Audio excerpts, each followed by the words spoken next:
వెంకటరెడ్డి గారు ఇంకా పదే పదే ఇంకా అది వదలరు సార్. వాళ్ళు ఏం చేస్తాం, ఎందుకంటే జనసేన పార్టీ రాజ్యాంగాన్ని ప్రజాస్వామ్యాన్ని గౌరవించే పార్టీ. ఉమ్, కనీసం 29లోనైనా ప్రతిపక్ష హోదా కావాలని కోరుకుంటున్నాం మేము, ఎందుకంటే అసెంబ్లీలో మాట్లాడాలని. మేము మాకు వద్దు అంటున్నారు వాళ్ళు. మేము ఏం చేస్తాం చెప్పండి. నేను అదే చెప్తున్నాను. ఒక రాజకీయ పార్టీ, ఒక జనసేన పార్టీగో లేక ఒక టీడీపీ పార్టీయో ఇలా డిసైడ్ చేసుకుంటే ప్రజలు 15 సంవత్సరాలు 10 సంవత్సరాల అధికారం ఇవ్వరండి. ఉమ్, ప్రజాస్వామ్యంలో ప్రజలే దేవుళ్ళు. ప్రజలు ఓట్లేస్తేనే ఎవరైనా అధికారంలో ఉంటారు. ప్రజలు ఓట్లేస్తేనే ఎవరైనా ప్రతిపక్ష హోదా ఇస్తారు. అది గ్రహించాలి. అది అది ఎప్పుడు నిర్ణయిస్తారు? 5 సంవత్సరాల పరిపాలన చూసిన తర్వాత ప్రజలు నిర్ణయిస్తారు. ఉమ్, ఇప్పుడు నిర్ణయించారు కదా. పదే పదే 1 year లో ఏం చేశారు? 1 year లో నేను అదే చెప్పాను. 10 సంవత్సరాల్లో ఒక రాజధాని నిర్మించుకోలేని మనం 1 year లో అద్భుతాలు ఎలా జరుగుతాయి? వెయిట్ చేయండి, అన్ని జరుగుతాయి. సంక్షేమ పథకాలు జరుగుతాయి, అభివృద్ధి జరుగుతుంది, అన్ని జరుగుతుంది. 29లో ఎలక్షన్ వచ్చినప్పుడు ఇవన్నీ చూసేస్తారండి ప్రజలు. ఓట్లు ఇవన్నీ చూసేస్తారు. రాజకీయ పార్టీలు ఎలా ప్రవర్తిస్తున్నారు, వాళ్ళ మాటలు ఎలా ఉన్నాయి, వాళ్ళ ప్రవర్తన ఎలా ఉంది. రాజకీయ పార్టీ అనే ఒక రాజకీయ పార్టీ, ఏ రాజకీయ పార్టీ అయినా సమాజ శ్రేయస్సు కోసం రాజకీయ పార్టీ పెడతారండి. ఉమ్, ప్రజల్ని ఒక మంచి సమాజాన్ని నిర్మించడానికి. అది ప్రజలు గ్రహిస్తారు సార్. ఇప్పుడు 2004లో రాజశేఖర రెడ్డి గారు అధికారంలో వచ్చిన వెంటనే సైబర్ టవర్స్ ని తీసేసి రహేజా మొత్తం క్యాన్సిల్ చేసేసి అని అలా చేశారు అనుకోండి. రాజశేఖర రెడ్డి గారు 2009లో అధికారంలో వచ్చేవారా మళ్ళీ? అలా చేయలేదే. చంద్రబాబు నాయుడు గారు ఏదైతే అడుగులు వేశారో అవన్నీ ముందుకు తీసుకెళ్లాడు ఆయన. ప్రతిదీ ముందుకు తీసుకెళ్లాడు ఆయన. ఉమ్. అలా తీసుకెళ్లాడు కాబట్టి మళ్ళీ 2009 అధికారం కలిసి తీసుకోరాగలిగాడు. ఇవన్నీ నేను అది చెప్తున్నాను. మిమ్మల్ని ఏదో విమర్శించాలని కాదండి వెంకటరెడ్డి గారు, ప్లీజ్. ఉమ్, నేను ఎక్కడ వల్గర్ లాంగ్వేజ్ కానీ ఇట్లాంటి యూజ్ చేయలేదు. ఒక ప్రజాస్వామ్యవాదిగా జనసేన పార్టీ రాజ్యాంగాన్ని ప్రజాస్వామ్యాన్ని కాపాడుతుంది. ఉమ్. దీనికి ఫస్ట్ విలువలిస్తాయి. మా అధినాయకుడు ఇదే చెప్తాడు. ప్రతి జనసేన కార్యకర్త నుంచి నాయకుడు వరకు ఇదే చెప్తాడు మా అధినాయకుడు. నేను రైట్. అది చెప్తున్నాను. ఇంకా పదే పదే సార్ మీరే అన్నారు కదా, వార్డు మెంబర్ కూడా గెలవలేదు, వార్డు మెంబర్ కూడా గెలవలేని మాట్లాడుతున్నాడని మీరే కదా సార్ అన్నారు. ఈ రోజు ఇండియా మొత్తం మాట్లాడుకుంటుంది సార్ పవన్ కళ్యాణ్ గురించి, జనసేన పార్టీ గురించి. మీరు ఓన్లీ ఏదంటే మీరు లెఫ్టిస్ట్ రైటిస్ట్, ఒకసారి లెఫ్ట్ ఒక రైట్ సార్. ఆయన సనాతన ధర్మం అంటే మతం కాదు సార్. ధర్మం అంటే జీవన విధానం. మతం మీ అభిమతం సార్. మీరు క్రిస్టియన్ అయితే చర్చకు వెళ్ళండి, మీరు ముస్లిం అయితే ప్రార్థన చేసుకోండి మసీదుకి వెళ్ళి, హిందూ అయితే గుడికి వెళ్ళి నామాలు పెట్టుకోండి. కానీ ఏ మతం వారైనా, ఏ పార్టీ వాళ్ళైనా జనాలకి పంగనామాలు పెట్టకండి. ఉమ్. ఇది మన ధర్మం. రైట్. సనాతనం ఎస్. అంటే మన సనాతన ధర్మం, మన పురాతన ధర్మం. అన్ని ధర్మాల కంటే ముందు వచ్చిన ధర్మం అది, మతం కాదు అది. ఎస్. ఎస్ అప్పారావు గారు. ఎస్. వెంకటరెడ్డి గారు స్పందించారు. కానీ అంతకంటే ముందు జగన్ గారు కార్యకర్తలకు అందుబాటులో ఉంటున్నారా అంటే ఇది జనరల్ గా అందరూ అడుగుతున్నది, ఏదో పార్టీకి సంబంధించి గిరిజన ప్రాంతాల్లో వెళ్ళి రోడ్లు వేస్తాడు, ఇది తప్పు, వేయకూడదు, మీకు 70 సంవత్సరాల నుంచి వేయలేదు కదా, ఈయన అలా వేస్తాడు. అలా విమర్శిస్తే అరే, స్వతంత్ర భారతదేశంలో 75 సంవత్సరాల స్వతంత్రం వచ్చిన తర్వాత 526 గ్రామ పంచాయతీల్లో పంచాయతీ నిధులిచ్చి రెఫరబలాడించాడు జాతీయ జెండాని. ప్రాంతీయత విస్తరించిన జాతీయవాదం మా సిద్ధాంతం ఇదేనండి. ఇలా చేయకూడదు పవన్ కళ్యాణ్, ఎలా చేస్తాడని విమర్శించాడు. ప్రజలు నిర్ణయిస్తారు అది. అంతేలో పదే మళ్ళీ అది అలాగే వెనక్కి వస్తున్నారు. వెనక్కి రాకండి సార్, ముందుకెళ్ళండి, మళ్ళీ వెనక్కి వెళ్ళకండి. రైట్. వెంకటరెడ్డి గారు ఆన్సర్ చెప్తారు. కానీ అంతకంటే ముందు తాడేపల్లి ప్యాలెస్ కార్యకర్తలకు అందుబాటులో ఉంటుందా అంటే ఇదేదో పార్టీ నుంచి బయటకు వచ్చిన వాళ్ళు చెప్పారనో లేదా మరొకరు అడిగారనో కాదు, జనరల్ గా చాలా మందికి సామాన్యులు సైతం వేధిస్తున్న ప్రశ్న ఇది. తాడేపల్లి ప్యాలెస్ అనేది మీరు విత్డ్రా చేసుకొని మాట్లాడండి. సరే, తాడేపల్లి ప్యాలెస్ కాకపోతే జగన్ గారు అందుబాటులో ఉంటున్నారా? మీరు కూడా తెలుగుదేశం అని మాట్లాడినట్టు అందుకనే చెప్తున్నా ముందే, ఇది పార్టీల గురించో దాని గురించో కాదు, కార్యకర్తలకు జగన్ గారు అందుబాటులో ఉంటున్నారా లేదా, డైరెక్ట్ గా వచ్చి మాట్లాడే స్వేచ్ఛ వాళ్ళకు ఉందా లేదా? తాడేపల్లిలో జగన్మోహన్ రెడ్డి గారు అందుబాటులో ఉన్నారా లేదా అడగండి, డెఫినెట్లీ నేను ఆన్సర్ సరే, చేస్తాను. తాడేపల్లిలో ఉన్నా, ఎక్కడో ఉన్న, హైదరాబాద్ లో ఉన్న, మరి ఎక్కడో చోట ఉన్నారండి. ఉండటం గురించి అడగట్లా, కార్యకర్తలకు వెళ్లి వారి సమస్యలు విన్నవించుకునే ఆ స్వేచ్ఛ ఉంటుందా లేదా?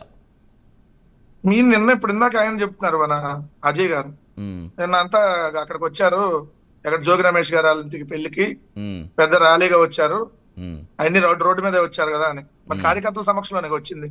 మేము పైనుంచి ఆకాశం నుంచి డైరెక్ట్ గా ల్యాండ్ అయ్యి పెళ్లి మండపంలో ల్యాండ్ అయ్యి గతంలో మీ పార్టీకి చెందిన నాయకులే మీ పార్టీకి చెందిన కొంతమంది బహిరంగ వచ్చి చెప్పిన సందర్భాలు విన్నాం కదా, అందుకు అడుగుతున్నా. ఇప్పుడు పార్టీని సమీక్షించిన ఈ పోస్ట్ మాస్టర్ పరిస్థితి నేపథ్యంలో ఆ విమర్శలు అనేవి పోతాయా లేదని అడుగుతున్నాం వెంకటరెడ్డి గారు. ఇప్పుడు నేను డిబేట్ స్టార్టింగ్ లో చెప్పా, వాళ్ళు మహానాడు అక్కడ జరుగుతుంటే తెలుగుదేశం పార్టీ నాయకురాలు ఆత్మహత్యాయత్నం చేసుకోబోయింది సెల్ టవర్ ఎక్కి, అవునా కాదా?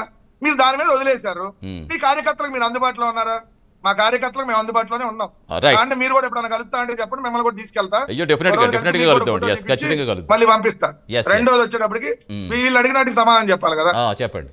జనసేన నాయకులు మాట్లాడతారు ఏమంటే పంచాయతీల కంటే డబ్బులు జాతీయ అదేంటి ఆగస్టు 15 ఘనంగా నిర్వహించారంట.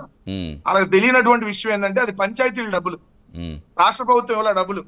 ఏ పంచాయతీకి ఆ పంచాయతీ మీరు డబ్బులు పెట్టుకోవాలని జీవో జారీ చేశారు. దానికి మళ్ళీ ఈయన ఇచ్చేది ఏంది? ప్రభుత్వం నుంచి పంచాయతీరాజ్ శాఖ మంత్రిగా ఈయన ఏదో ఇచ్చినట్టుగా మళ్ళీ బిల్డప్.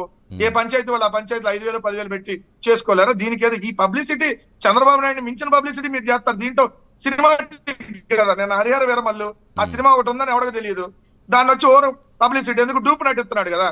ఇట్లానే ఉంటాయి మనం మీ పబ్లిసిటీ కార్యక్రమాలు. గడిచిన 5 ఏళ్లలో 3 సినిమాలు తీస్తే 3 సినిమాలకు 30 సినిమాలు పబ్లిసిటీ చేసుకున్నారు. వెంకటరెడ్డి గారు మనకి సమయం కూడా అంత లేదు. ఇప్పుడు కేంద్ర నిధులు డైవర్ట్ అయ్యాయి గత పాలనలో, ఇప్పుడు వాటిని అంటే సవరించడానికి మనకి టైం సరిపోతుందని వీళ్ళు చెప్తున్నమాట. దానికి చెప్పండి, కేంద్ర నిధులు డైవర్ట్ అయ్యాయా? డైవర్ట్ అయితే సంవత్సరం పట్టిద్దా? ఎక్కడ డైవర్ట్ అయినా ఏంటి కేసు పెట్టండి. డైవర్ట్ అయినా అధికారులు పెట్టి చర్యలు తీసుకోండి, లేదంటే ఎవరు డైవర్ట్ చేశారు చర్యలు తీసుకోండి. ఈ సొల్లు పురాణం వద్దు. డైరెక్ట్ గా క్వశ్చన్ అడుగుతున్నా. మాట్లాడితే 14 లక్షల కోట్లు అప్పయింది, 30,000 మంది మహిళలు మిస్ అయ్యారు, ఈ సొల్లు పురాణాలు వద్దు. వాస్తవాలు మాట్లాడదాం. వాళ్ళకైనా మేమైనా ఇంకోళ్ళైనా ఎవరికైనా చెప్పేది. రెండోది, జగన్మోహన్ రెడ్డి గారికి మెజార్టీ తగ్గింది కాబట్టి మొన్న పులివెందుల్లో అంటే అంతకుముందు 90,000 వచ్చిందంట, మొన్న 60,000కే పడిపోయింది కాబట్టి ఆయన జగన్మోహన్ రెడ్డి గారిని అక్కడ కూడా ప్రజలు ఆదరించట్లేదు. సిల్లీ రీజన్లు మాట్లాడితే ఎట్లా? చంద్రబాబు నాయుడు గారికి ఒకప్పుడు 65,000 వచ్చింది, ఒకప్పుడు 65,000 మెజార్టీ వచ్చింది కుప్పలో, తర్వాత 59,000, తర్వాత 46,000 పడిపోయింది, మళ్ళీ తర్వాత 1000 పెరిగింది 47,000కి, అంతకుముందు 30,000 వచ్చింది, మళ్ళీ మొన్న 48,000 వచ్చి ఉండొచ్చు. ఒకసారి వస్తుంది తగ్గుతుంది పెరుగుతుంది. మెజార్టీ లెక్క కాదు కదా. సింగిల్ గా మన సత్తా ఎందుకు చూపించండి అంటే 45 ఏళ్ల రాజకీయ అనుభవం అండి, ప్రపంచానికి నాయకుడు, సింగిల్ గా మాత్రం ముఖ్యమంత్రి కాలేం, సింగిల్ గా ఎమ్మెల్యే కాలేడు మా నాయకుడు. ఈ కాదు మనకు కావాల్సింది. రెండోది, సాక్షి టీవీ చూసినందుకు ధన్యవాదాలు మిత్రుడు సజ్జాజీకి. రాత్రి నేను మాట్లాడింది విన్నందుకు. ఎందుకంటే బోట్లు వేసుకొని వెళ్ళాలన్నాను కదా, బోట్లు అని మళ్ళీ జగన్ గారిని భారతం గారిని కూడా లాక్కొచ్చారు కదా. నేను భువనేశ్వర గారిని లాగట్లేదు కానీ అది మీ విజ్ఞతగా వదిలేస్తున్నా. అమరావతి అనేది మునిగిపోతుంది, రోజు ఎత్తుతా తోడుతా ఉన్నారు కదా. ఎందుకంటే మన నరేంద్ర మోడీ గారు వచ్చిన రోజు తెల్లారి 40 అమరావతి ఎత్తిపోతల పథకంలో నిరంతరం తోడుతూనే ఉన్నారు. అందుకని అవన్నీ మునిగిపోయారు అనేది కొత్తగా చెప్పేదే ఉంది. దానికోసమే కదా, ఆ మునిగిపోయే దానికోసం 5,000 కోట్లు ఖర్చు పెడుతున్నారు, మునిగిపోకుండా ఏదైనా ఆ ఎత్తిపోతల పథకాలు నిర్మించడానికి. ఒకటైతే నేను క్లియర్ గా చెప్తున్నాను సార్, ఒకటి క్లియర్ గా చెప్తున్నా, మేము ప్రభుత్వంలో ఏం చేసామో క్లియర్ గా ఇప్పుడు నేను మీకు డిబేట్ లో చెప్పా. వాళ్ళు ఈ సంవత్సర కాలంలో ఏం చేశారు చెప్తానికి ఆయన ఏమంటాడు? 5 ఏళ్ళు కదా సమయం, సంవత్సరాలు ఎట్ట చేస్తాం, 10 సంవత్సరాలు రాజధాని కట్టలేకపోయాం. రాజధాని కట్టడానికి అభివృద్ధి సంక్షేమ కార్యక్రమాలకి సంబంధం లేదు. రాజధాని అనేది నిరంతరం ప్రాసెస్. మేము సంవత్సరంలో 2 సంవత్సరాలు అవ్వదు, కానీ మీరే ఎందుకు కట్టట్లేదు, ఎందుకు చేయలేదు అని మీరే రాద్ధాంతం చేసింది. రాజధాని అంటే అంతటితో కాదు కదా. కంక్లూడ్ చేద్దాం, టైం అయిపోతుంది. అజయ్ కుమార్ గారు 1 minute లో కంక్లూడ్ చేయండి సార్. ఒకటే సార్, ఇక్కడ అమరావతి మునిగిపోతుంది, తోడుతున్నారు, ఎత్తేస్తున్నారు కదా. నిజంగా అమరావతి మునిగితే జగన్మోహన్ రెడ్డి గారు అసలు అక్కడ ఇల్లు కట్టుకోడు సార్. ఆయన అక్కడ ఇల్లు కట్టుకున్నారంటే అది మునగని ప్రాంతం కాబట్టి. ఇంకోటి సార్, ఇక్కడ 10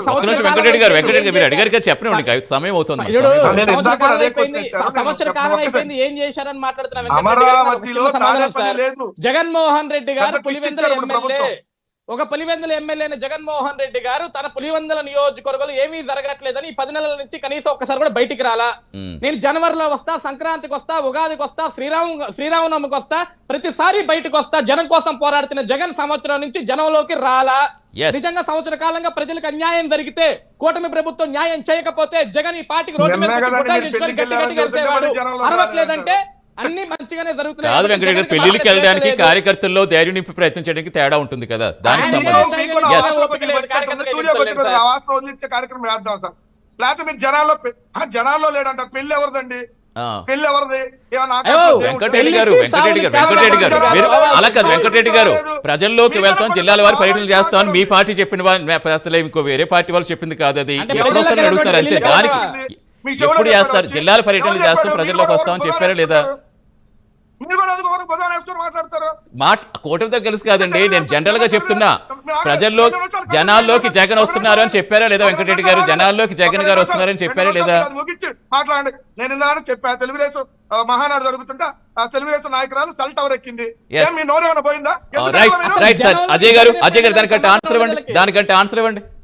దానికి ఆన్సర్ కంప్లీట్ చేద్దాం, టైం అయిపోయింది మనకి. అందుకని yes. ఒకటే సతీష్ గారు ఇక్కడ సింపుల్ గా సెల్ టవర్ ఎక్కింది, సెల్ టవర్ ఎక్కింది. ఆవిడ సెల్ టవర్ ఎందుకు ఎక్కింది? ఆవిడకి లోకల్ లో కాస్త ఇంపార్టెన్స్ తగ్గిందని చెప్పి సెల్ టవర్ ఎక్కిందన్న తీసుకొచ్చారు. చంద్రబాబు గారి దగ్గర 10 నిమిషాలు కూర్చొని మాట్లాడింది ఆవిడ.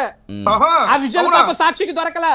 రైట్ మన సమయం అవుతుంది. ఎస్ జనంలో జగన్ అని నేను చెప్పాను. చూపించండి. జనంలో జగనే చెప్పాడు. అన్యాయం ఏంటి జనంలో జగన్? జరుగుతుంది కదా? జనంలో కంటే అంటే మీ పెళ్లిళ్ళకి కార్యకర్తలు పోతాడు జగన్ మీ పార్టీలో అంటున్నారు. అన్యాయం పెళ్లిళ్ళకి సావులు పోతే జరుగుతుంది జనంలో కదా? జగన్ అన్నారు. Right thank you.